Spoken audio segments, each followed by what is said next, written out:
तो इसीलिए बोलते हैं कि 100 रुपीज करके आपको इन्वेस्टमेंट करना है। तो अगर आपने SIP 100 रुपीज से भी स्टार्ट कर ली होती तो एक साल में आपके 29 जो परसेंटेज या रिटर्न मिल जाता है। सो गाइज आज की वीडियो में हम बात करने वाले हैं, अगर आप SIP या फिर म्यूचुअल फंड में इन्वेस्ट करना चाहते हो तो किस तरह से किया जाता है, यहाँ पर क्या क्या बातों का ध्यान रखना चाहिए जिससे आपको इन्वेस्टमेंट पे अच्छा खासा बेनिफिट मिल जाए। तो गाइज आगे बने रहिए, बट अगर आप चैनल पे नए हो तो चैनल को सब्सक्राइब जरूर कीजिए। तो गाइज अंत तक बने रहिए ताकि आपको अच्छे से समझ आ जाए। देख सकते हो यहाँ पर ये जो है वो मैंने कॉइन का एप्लीकेशन इंस्टॉल किया है। ये एक ज़ेरोधा का एप्लीकेशन है, इसके अंदर आप म्यूचुअल फंड या फिर SIP स्टार्ट कर सकते हो।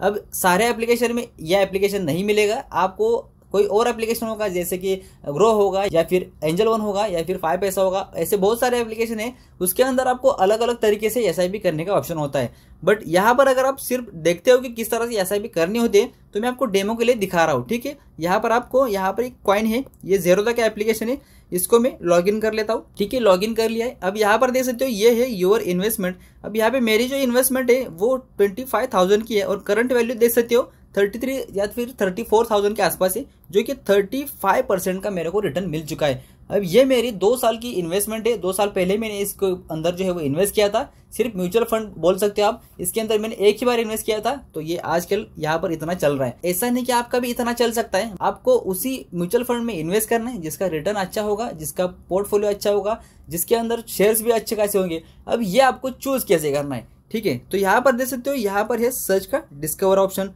ठीक है, इसके ऊपर आपको क्लिक करना है। अब जो कोई भी एप्लीकेशन होगा उसके अंदर यही सारे ऑप्शन होंगे, आप सिर्फ समझ लो।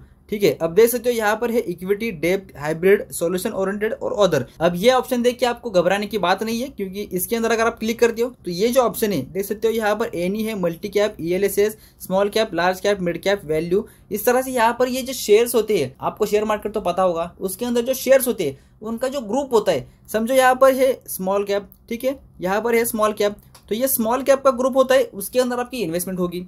लार्ज कैप होता है, उसके अंदर के शेयर के अंदर थोड़ी थोड़ी इन्वेस्टमेंट होगी। और ये इन्वेस्टमेंट कौन करता है वो भी मैं आके आपको बताऊंगा। इस तरह से यहाँ पर आपको समझना है कि एक कंपनी होती है, उसके अंदर अगर आप इन्वेस्ट करते हो तो वो हो गया इक्विटी में इन्वेस्टमेंट। और अगर आप ऐसे ही थोड़े थोड़े करके सारे कंपनीज में इन्वेस्ट करते हो तो वहां पर हो गया SIP या फिर म्यूचुअल फंड। ठीक है, तो ये इस तरह का सिर्फ कंसेप्ट है, वो आप समझ लो। इसके अंदर भी देख सकते हो यहाँ पर क्या है, बैंकिंग, PSU। इसी तरह से यहाँ पे छोटे छोटे पार्ट बने हैं, उसी पार्ट में आपको कौन से पार्ट में इन्वेस्ट करना है वो यहाँ पे सिर्फ आपको चूज करना है। बट समझो यहाँ पर मैं आपको डिटेल में दिखाता हूँ। देख सकते हो यहाँ पर क्या है, डायनामिक एसेट, मल्टी एसेट, यहाँ पर इक्विटी सेविंग। इस तरह से यहाँ पे सिर्फ ग्रुप के है। और यहाँ पे देखते हो सोल्यूशन ओरिएंटेड, रिटायरमेंट के लिए आप यहाँ पे चूज कर रहे हो SIP करने के लिए या फिर चिल्ड्रन के लिए। तो यहाँ पर ये सिर्फ इन्होंने एप्लीकेशन में आपको ऑप्शन दिए हैं कि आप किस किस टाइप से यहाँ पर SIP कर सकते हो। ठीक है, ज्यादा आपको ढूंढना ना लगे इसलिए यहाँ पर ऐसा ऑप्शन है। ठीक है, या फिर आप सर्च करके भी कर सकते हो, बट आपको यहाँ पर देख सकते हो मैं इक्विटी में आपको दिखाता हूँ।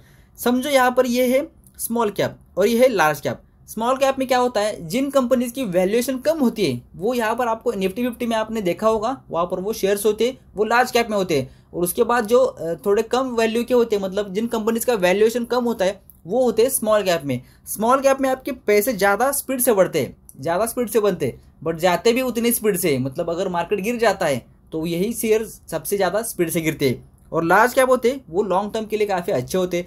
यहाँ पर ये जो लार्ज कैप है, मतलब जिन कंपनीज का वैल्यूएशन काफी अच्छा है, जब जो कंपनी जो है वो ज्यादा अच्छी तरह से परफॉर्म करती है, वो होती है लार्ज कैप में। ठीक है, तो मैं इसी में आपको क्लिक करके दिखाता हूँ। अब इसके अंदर क्लिक करने के बाद आपको यहाँ पे कंपनीज दिखाई देगी। देख सकते हो ICICI प्रूडेंशियल है, SBI ब्लू चिप है, मेराई एसेट है, उसके बाद HDFC है, एक्सिस है। सारे जो कंपनीज है वो यहाँ पर दिखाई दे जाएगी। यहाँ पर देखते हो UTI है, कोटक है, फिनलिंक है, उसके बाद यहाँ पर है DSP है, सुंदरम है, टाटा है, बड़ोड़ा है। जो भी कंपनी SIP प्रोवाइड करती है उसके बाद उनको मैनेजर भी होता है, तो वो मैनेजर फंड मैनेज करता है, इसलिए यहाँ पर कंपनीज के हाथ में दिया जाता है, ऐसे किसी के भी हाथ में नहीं दिया जाता। और ये पैसा आपका 100% सेफ होता है। ठीक है, तो गवर्नमेंट रेगुलेट करती है इसको। तो थोड़ा सा मैं नीचे आता हूँ। यहाँ पर समझो अगर मैं टाटा लार्ज कैप में इन्वेस्ट करना चाहता हूँ, ठीक है, इसके ऊपर मैं क्लिक करूंगा। अब यहाँ पर इसके अंदर आने के बाद अब समझो आप किस तरह से मैं अंदर आया इस एप्लीकेशन के अंदर, उसके बाद मैंने कैसे फाइंड किया। अब यहाँ पे देख सकते हो ये है NAV, मतलब अभी इसकी प्राइस क्या चल रही है वो यहाँ पर दिखाई दे रही है कि 5 सितंबर को कितना प्राइस चल रहा है। और यहाँ पर देख सकते हो CAGR। अब ये क्या है कि ये परफॉर्मेंस आपका दिखाई देगा, कितना यहाँ पर रिटर्न मिला है ये यहाँ पर दिखाई देगा। देख सकते हो 3 साल में इतना है, 2 साल में इतना है और यहाँ पे 1 साल में इतना है। अब देख सकते हो 1 साल में 37% के आसपास है, तो ये काफी बड़ी जो है वो रिटर्न है। बट इसके अंदर आपको इन्वेस्टमेंट भी उतना स्पीड से करना पड़ता है। जैसे तो मिनिमम इन्वेस्टमेंट है 5000 की, तो अगर 5000 की आपकी कैपेबिलिटी है तो मिनिमम इन्वेस्टमेंट आपको यहाँ पर मिल जाएगी। बट इसके बाद मैं आगे आपको बताऊंगा 100 रुपीज़ वाले भी होते हैं। देख सकते हो यहाँ पे एग्जिट लोड है। समझो अगर आपने आज की स्टार्ट किया SIP, आज आपने 5000 इन्वेस्टमेंट किया है, तो अगर आप चाहते हो कि मेरे को पैसा थोड़ा सा लगना है तो यहाँ पर एग्जिट भी आप कर सकते हो। 1% का यहाँ पर आपको चार्जेस देने पड़ेंगे जो कि इंस्टेंट कट जाते हैं। उसके बाद यहाँ पे देख सकते हो एक्सपेंसेस रेशो। अब ये क्या है, इस कंपनी का मतलब ये जो टाटा जो लार्ज कैप की फंड एडजस्ट कर रही है, मैनेज कर रही है, इनका जो चार्जेस है वो है 1.017% का। तो ये दोनों चार्जेस आपके कट जाएंगे। बट उसके अंदर भी टर्म्स एंड कंडीशन होती है। एग्जिट लोड के ऊपर अगर आप क्लिक करते हो, देख सकते हो ऑन और बिफोर एक्सपायरी डेट 365 दिन के अंदर अगर आप स्विच करते हो, निकालते हो, तो यहाँ पर ये जो टर्म्स एंड कंडीशन इसके हिसाब से निकलेंगे। अब ये कंपनी के हिसाब से यहाँ पर चेंजेस होते हैं, तो मैं यहाँ पे ज्यादा डिटेल नहीं दूंगा। एक्सपेंसेस रेशियो के ऊपर अगर मैं क्लिक करता हूँ तो देख सकते हो यहाँ पर कंपनी ने PDF दिया है, उसके ऊपर जाके आप चेकआउट कर सकते हो कि एक्सपेंसेस रेशियो आपको कैसे कैलकुलेट करना होता है। वो भी थोड़ा सा ज्यादा बड़ा टॉपिक है, तो वो भी मैं स्किप कर रहा हूँ। ठीक है, अगर मैं नीचे आता हूँ तो ये कंपनी ने SIP जो निकाली है वो यहाँ पर देख सकते हो 2013 से निकाली है, और यहाँ पर ये इस तरह से ज्यादा ऊपर जाते जाते कितना हुआ है वो भी दिखा रहा है। ठीक है, 5 सितंबर तक ये कितना हुआ है। इसकी NAV चल रही थी 2013 में 109 की, अब ये 2024 में कितनी चल रही है, 585 रुपीज। ठीक है, तो इतना ज्यादा यहाँ पे जो है वो वैल्यू है जो बढ़ा है। अब यहाँ पर आप यहाँ पर टाइमलाइन लगा सकते हो, 3 महीने में कितना हुआ, 6 महीने में कितना हुआ, 1 साल में कितना हुआ, 2 साल में, और यहाँ पर मैक्स में। ठीक है, इस तरह से यहाँ पर आपको ये चूज करना है। जैसा शेयर्स में होता है, पिछले वाला जो डाटा है वो चेक करो, उसका ट्रेंड लाइन चेक करो, सपोर्ट रेजिस्टेंस वो चेक करो। अब यहाँ पे थोड़ा सा अगर मैं नीचे आता हूँ तो देख सकते हो यहाँ पर क्या है, फंड का मैनेजर का नाम है। यहाँ पर देख सकते हो अभिनव शर्मा। ये फंड जो है वो ये फंड मैनेजर हैंडल करता है, मतलब किस कंपनी में इन्वेस्ट करना है, किस कंपनी में ट्रेडिंग करना है, किस कंपनी से ज्यादा इन्वेस्टमेंट आ सकता है, जो भी दिमाग लगाने वाला काम है वो ये कंपनी का मैनेजर करेगा। इसलिए यहाँ पे ज्यादातर लोग SIP करते हैं, क्योंकि ट्रेडिंग करने का टाइम नहीं होता। SIP करने से आपका जो टाइम है वो रिसर्च करने का वो बच जाता है, इसलिए यहाँ पर इन्होंने लिखा है। अब यहाँ पे कंपनी ने क्या लिखा है, वेरी हाई रिस्क। ठीक है, तो यहाँ पे रिस्क भी उतना होता है। अगर कंपनी के शेयर डूब भी जाते हैं तो आपका पैसा यहाँ पे कम हो जाए, डूबेगा नहीं तो शेयर का वैल्यू थोड़ा कम हो जाएगा। उसके बाद देख सकते हो इसके अंदर सेक्टर कौन कौन से, फाइनेंशियल है, इंडस्ट्रियल है, इंफॉर्मेशन टेक्नोलॉजी है, यूटिलिटीज है, कंज्यूमर स्टेपल्स है। तो यहाँ पर ये जो शेयर्स की जो कैटेगरी है, इस कंपनी के कैटेगरी में जो शेयर्स आते हैं उनके अंदर उन्होंने थोड़ा थोड़ा इन्वेस्ट किया होता है। ठीक है, अब ये तो बात समझ में आ गई। उसके बाद देख सकते हो होल्डिंग्स आपकी कंपनी की क्या क्या है, HDFC बैंक की है, रिलायंस की है, ICICI की है, इन्फोसिस की है, लार्सन एंड टर्बो की है। इस तरह से यहाँ पर दिखाई देता है। अब आपको SIP स्टार्ट करनी है तो किस तरह से करेंगे, यहाँ पर है बाय, यहाँ पर है SIP। अगर आप 1 टाइम बाय करना चाहते हो तो यहाँ पर बाय के ऊपर क्लिक करेंगे। ठीक है, अगर आप थोड़े थोड़े पार्ट में इन्वेस्ट करना चाहते हो, जैसे आपके पास पैसे आएंगे वैसे अगर आप इन्वेस्ट करना चाहते हो तो यहाँ पर होती है SIP। ठीक है, तो इसके ऊपर आपको क्लिक करना होता है। अब देख सकते हो यहाँ पर क्या लिखा है, मैंडेट। अगर आप बैंक से डायरेक्टली कटिंग करना चाहते हो तो यहाँ पर ई मैंडेट करोगे तो यहाँ से आपका हो जाएगा। इनिशियल इन्वेस्टमेंट इतनी है और यहाँ पे इंस्टॉलमेंट अमाउंट है 1000। अब नीचे अगर आप आते हो तो देख सकते हो फ्रीक्वेंसी कितनी है।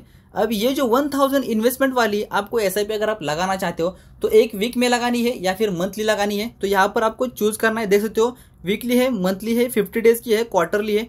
तो हर दम ऐसा नहीं होता कि आपको वीकली ही करनी है या फिर मंथली करना है। कई लोग ऐसे होते हैं कि मेरे पास जब आएगा तो मैं कर सकता हूँ, ऐसा हो सकता है। तो यहाँ पर आपको जो फ्रीक्वेंसी है वो चूज करनी होती है। ठीक है, फ्रीक्वेंसी आपने चूज की। देख सकते हो यहाँ पर इंक्रीमेंट, मतलब जो है इंक्रीमेंट, कौन सा इंक्रीमेंट, 1000 के ऊपर 10% बढ़ेगा तो यहाँ पर आपका जो है वो 1100 रुपीज का हो जाएगा। क्योंकि क्या होता है, आपकी तो ग्रोथ होने वाली है, आपके पास तो पैसे आने वाले जो है वो ज्यादा ही बढ़ने वाले, तो इस तरह से होता है। उसके बाद यहाँ पर अगर मैं नीचे लेता हूँ देख सकते हो कि कौन से डेट में एग्जिट होने वाली है, मतलब कौन से डेट में पैसे कटेंगे। यहाँ पर आपका सितंबर लिखा है, ऐसे आपके मंथ होते हैं। उसके बाद डे होता है, मतलब समझो आपकी 1 तारीख को सैलरी हो रही है और आप चाहते हो कि 2 या 3 तारीख को ये कट जाए, या फिर आपकी सैलरी 15 तारीख को हो रही है तो आप चाहते हो कि 16 या 17 तारीख को हो जाए। तो इस तरह से ये होता है। अगर क्रिएट के ऊपर मैं क्लिक करता हूँ, ठीक है, क्रिएट के ऊपर मैं क्लिक करता हूँ तो यहाँ पर क्या बोल रहा है, you are creating a quarterly SIP for 1000 Tata large cap fund. ठीक है, यहाँ पर क्रिएट के ऊपर क्लिक करेंगे। अब ये क्या बोल रहा है, पेंडिंग पेमेंट। अब SIP तो हमारी क्रिएट हो चुकी है, यहाँ पर हमें पे करना है। अब पे के ऊपर क्लिक करेंगे। अब ये कहाँ पर गया, ज़ीरोधा के एप्लीकेशन के ऊपर, और ये क्या बोल रहा है, ये आपकी बैंक लिंक है। अब यहाँ पर टर्म्स एंड कंडीशन क्या है, जो भी आपकी ज़ीरोधा के एप्लीकेशन अकाउंट ओपनिंग करते समय आपने बैंक लिंक की थी उसी बैंक से यहाँ पर पैसे कटेंगे और उसी से आपका ई मैंडेट भी होगा, जो भी ऑटोमेटिकली कटने वाला होता है वो इसी से होगा। ठीक है, यहाँ पर मेरा जो है वो UPI ID आ चुका है, तो यहाँ पर मैं कंटिन्यू के ऊपर क्लिक कर देता हूँ। 5,000 की है तो यहाँ पर मैं पिन डाल के SIP स्टार्ट कर देता हूँ। ठीक है, यहाँ पर आ चुका है, देख सकते हो हमारी SIP कंप्लीट हो चुकी है, पैसे भी हमारे कट चुके हैं। थोड़ी देर आपको वेट करना है तो ये पेज जो है वो ऑटोमेटिकली एग्जिट हो जाएगा। उसके बाद हम एप्लीकेशन के अंदर आएंगे, यहाँ पर हमें वेट करना है। ठीक है, बैक आएंगे। अब यहाँ पर इन्वेस्टमेंट के ऊपर अगर आप आते हो, ठीक है, इसके ऊपर मैं क्लिक कर देता हूँ। अब देख सकते हो यहाँ पर क्या है, SIP, इसके ऊपर मैं क्लिक कर देता हूँ। यहाँ पर क्या बोल रहा है, अप्रॉक्स कितनी है 1,000 की, एक्टिव कितनी है एक SIP मैंने स्टार्ट की है। अब यहाँ पर देख सकते हो ये है, नेक्स्ट इंस्टॉलमेंट कब आएगा वो दिखा रहा है। फ्रीक्वेंसी कितनी, क्वार्टरली, तो क्वार्टरली यहाँ पर नोटिफिकेशन आ जाएगी, वहाँ पर आपको पे करने होंगे। आप जो ई मैंडेट होगा वहाँ से आप ऑटोमेटिकली भी कटा सकते हो, बट उसके लिए थोड़े चार्जेस होते हैं तो वो आप स्किप करो। ठीक है, अब ये तो हो गई आपको ऑर्डर डालने की बात। अब यहाँ पे देख सकते हो, यहाँ पे ऑर्डर्स के अंदर मैं आता हूँ तो अभी फिलहाल मेरी ऑर्डर एग्जीक्यूट नहीं हुई, सिर्फ मेरे पेंडिंग पेमेंट है वो पे कर दिया है। अब कंपनी का जो मैनेजर होगा ये टाटा कैपिटल का, वो क्या करेगा, ये पैसे आए हैं इस कस्टमर के तो ये SIP डालेगा उसके जो फंड है उनके अंदर, और यहाँ पर ये प्रोसेसिंग है वो डन हो जाएगा। उसके बाद मेरे पोर्टफोलियो के अंदर यहाँ पर दिखने चालू हो जाएगी। अब ये ऊपर की है एक्सिस बैंक की, उसके बाद यहाँ पे टाटा की, यहाँ पे नीचे चालू हो जाएगी दिखने। अब समझो इसको मैं एग्जिट करना चाहता हूँ तो इसके ऊपर मैं क्लिक करूंगा। अब देख सकते हो यहाँ पर क्या है, रिडीम का ऑप्शन। ठीक है, यहाँ पर होता है रिडीम का ऑप्शन।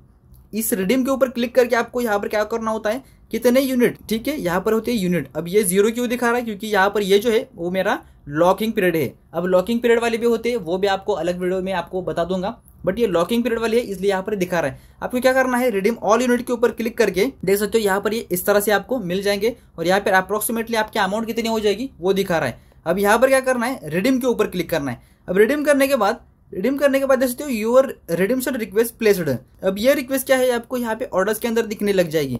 यहाँ पर जब जैसे ही आप आओगे, यहाँ पर देख सकते हो यहाँ पर क्या है, सेल की एक पोजीशन है और बाय की अभी हमने बाय की थी, और सेल की अभी हमने सेल के लिए डाली है। तो ये सेल की रिक्वेस्ट 2-3 दिन लगते हैं। ऐसा नहीं कि आपने आज एक रिक्वेस्ट डाली बाय की और सेल की तो वो एग्जिट हो जाएगी तुरंत, जैसा शेयर्स में होता है वैसे नहीं होगा। यहाँ पे जब वो मैनेजर फंड मैनेजर देखेगा वहाँ पर कितना अमाउंट है, कितना विड्रॉ करने के लिए बोला है, तो वहाँ पर प्रोसेसिंग टाइम होता है 2 दिन का। 2 से 3 दिन में आपका ये पैसा जो है वो आपके जो लिंक बैंक है वहाँ पर आ जाएगा ऑटोमेटिकली, कुछ भी आपको करना नहीं है। और ऐसे आपको SIP स्टार्ट करने है। अब जो मैंने बोला था कि आपको 100 रुपीज़ भी आप लगा सकते हो, तो उसके लिए मैं यहाँ पर देख सकते हो लो कॉस्ट लिखा है इंडेक्स फंड। ठीक है, इसके ऊपर मैं क्लिक कर देता हूँ। समझो अगर मैं इसमें से कोई भी चूज कर लेता हूँ, देख सकते हो यहाँ पर कितनी है, 100 रुपीज़ मिनिमम इन्वेस्टमेंट। तो इसीलिए बोलते हैं कि 100 रुपीज़ करके आपको इन्वेस्टमेंट करना है, तो ये आगे जाके इतना ज़्यादा बढ़ सकता है। अब देख सकते हो इसके अंदर मैं 1 ईयर का भी बात करता हूँ, तो अगर आपने SIP 100 रुपये से भी स्टार्ट कर ली होती तो 1 साल में आपके 29 जो % या रिटर्न मिल जाता है। बट ऐसा नहीं कि 100% मिलेगा गाइज, SIP भी रिस्की होती है बट उतनी ज़्यादा रिस्की नहीं होती, क्योंकि आपके लिए कोई और मैनेजर काम कर रहा है, रिसर्च कर रहा है, उसके बाद उसके अंदर इन्वेस्ट करना है। तो ऐसे आपको काम करना है। देख सकते हो यहाँ पर SIP आपको इस तरह से करनी होती है, मंथली इन्वेस्टमेंट आप कर सकते हो। काफ़ी अच्छा जो है वो आज के डेट में SIP माना जाता है। तो आई होप आपको सारा समझ आ चुका है कि SIP आपको किस तरह से करनी है, कैसे यहाँ पर आपका SIP जो है काम करता है। अगर आपको यहाँ पे वीडियो पसंद आया तो लाइक करना है, और अगर आपको कुछ भी दिक्कत लग रही है तो कमेंट जरूर कीजिए, मैं आपको रिप्लाई जरूर दूंगा। और चैनल को सब्सक्राइब किए बगैर कहीं जाना नहीं। तो गाइज मिलते हैं नेक्स्ट वीडियो में, तब तक के लिए बाय बाय।